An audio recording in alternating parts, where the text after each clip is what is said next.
بهذا المجلس يعني. فخرج النبي صلى الله عليه وسلم وقال له يعني ايه اللي اجلسك او ايه اللي اخرج؟ فقال يا رسول الله خرجت ابحث عن جمل لي شرد. فقال له طيب سكت. شوف النبي صلى الله عليه وسلم يعلم ويفهم، ولكنه يربي بطريقة عجيبة جدا. فسابه خلاص. كلما رآه النبي صلى الله عليه وسلم درس تربوي يلمح ما فعل شراد جملك يا ربيع، ايه اخبار جملك اللي شارد؟ فيقول كل ما رآني صلى الله عليه وسلم يسألني هذا السؤال. فأهرب لدرجة كنت المسجد أدور في الوقت اللي أقدر أدخل ما يشوفنيش فيه صلى الله عليه وسلم. فدخلت أصلي فجاء النبي صلى الله عليه وسلم وجلس بجواري فأطلت الصلاة. قعد يطول في الصلاة. فقال له صلى الله عليه وسلم أطل ما شئت من صلاتك فلن أغادرك حتى تنتهي. قاعد معاك. فقعد صلى الله عليه وسلم بجواري. فحينما انتهى من صلاته قال له ما فعل شراد جملك يا رب؟ قال له والذي بعثك بالحق ما شرد لي جمل قط ولكني خرجت كفاية. أنا عايز روح التربية العظيمة دي، هذا الاحتضان. سيدنا حاطب بن أبي بلتع يفشي سر رسول الله صلى الله عليه وسلم ويبلغ أهل قريش أن النبي صلى الله عليه وسلم سيغزوكم من مكة، ويسامح ويعفو. ويقوم سيدنا عمر ليضرب عنقه إنه خان الله ورسوله، فيقول دعه يا عمر لعل الله اطلع على أهل بدر فقال افعلوا ما شئتم فقد غفرت لكم. النبي صلى الله عليه وسلم فعلا هو اللي صنع هذه المصابيح. يا جماعة البرنامج ده نفسنا ما يكونش كلام، نفسنا ما يكونش حواديت، نفسنا يكون واقع، واحنا ان شاء الله ناويين نسقط ده على الواقع بتاعنا. النبي صلى الله عليه وسلم قال تركت فيكم، ركز معايا، تركت فيكم ما ان تمسكتم به لن تضلوا بعدي ابدا، كتاب الله وسنتي. فعندنا منهج في ايدينا، منهج غالي، منهج حي. احنا بنضحي ليه؟ احنا بنسيبه ليه؟ احنا النهارده مش ملتزمين ليه؟ يعني نعاهد الله عز وجل في هذا اللقاء الطيب وفي هذا البرنامج الطيب وفي هذه البداية الطيبة ان نكون احنا من مصابيح الهدى.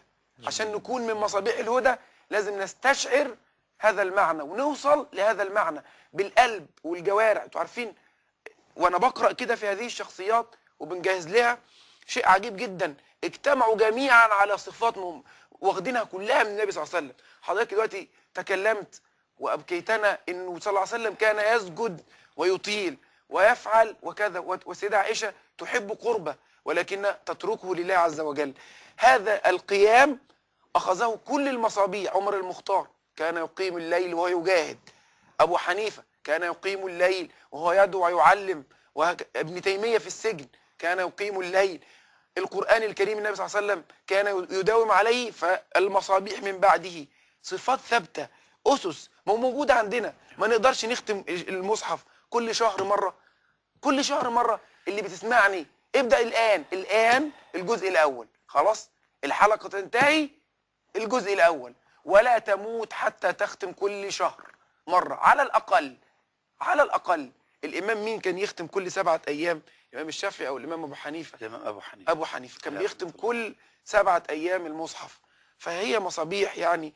وطبعا يعني لو قعدنا نتكلم عن النبي صلى الله عليه وسلم يعني سنين طويلة لن نستطيع أن نعرض لسيرته العطرة يعني لو احتفظ النبي عليه الصلاة والسلام لنفسه بأي شيء لم يكن ليصل إلى هذا الذي وصل إليه مع هذه المصابيح وهؤلاء التلاميذ. لو احتفظ لنفسه ولو بخردلة، يعني لما جاءه رجل وطلب منه وظلوا حوله حتى ألجأوه إلى الحائط، يعني حطوه في الجدار، فضلوا يهجموا على الرسول عليه الصلاة والسلام وهم ناس لسه خارجين من غبار الجاهلية لسه يعلوهم،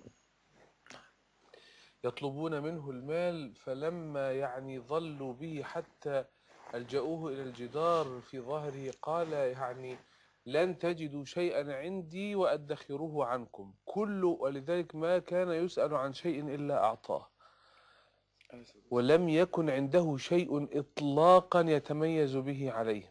فشعروا بهذا، شعروا أنه لما في اليوم الذي كانوا يذبحون فيه شاه أيسر الأمور هو أو أيسر المهمات هي المهمة التي لا تستغرق وقتا كبيرا.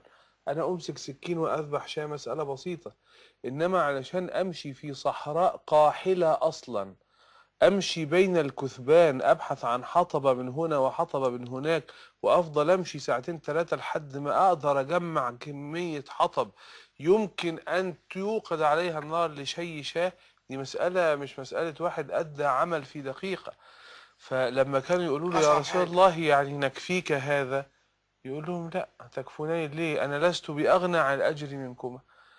وفي غزوة تبوك وهو سنه 63 سنة يمشي على رجليه في الصحراء، أنا مش هقول 5-6 كيلو ولا 10 كيلو ولا 20 كيلو ولا حتى بطولات العالم في اختراق الضاحية، وإنما يمشي على قدميه وهو عمره 63 سنة صلى الله عليه وسلم، أكثر من 500 ميل، لما تيجي تترجمها بالكيلومتر تطلع يجي 750 كيلو متر على رجله، والتلت التالت ده ركب عليه الناقة. فيقولوا له احنا ما يصحش يعني تبقى انت ماشي ماسك لجام الناقة واحنا راكبين. فيقول لهم لستم بأقوى على السير مني، لستما بأقوى على السير مني ولست بأغنى عن الأجر منكما. فلم يدع لنفسه شيئا، والله تعالى قال له حتى ما يترك من الميراث في النهاية لن يعطى لأولادك، حتى لو تركت شيئا. نحن معشر الأنبياء لا نورث ما تركناه صدقة. فلم يكن له شيء لنفسه. فالأمة شعرت أنه بكامله لها هي، يعني الأمة بالكامل لا للنبي صلى الله عليه وسلم، وليست لأحد أو النبي بالكامل للأمة.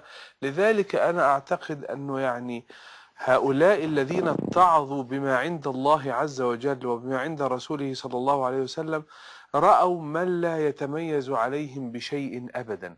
حتى أتذكر أنه لما حدث في النهاية مسألة أنه الرسول عليه الصلاة والسلام أعطى من الغنائم في الآخر لما أسلموا الذين ظلوا كافرين من قريش، أعطى الغنائم لقريش.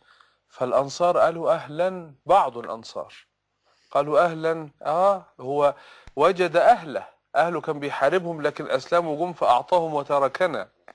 وجد رسول الله أهله. عاد إلى أهله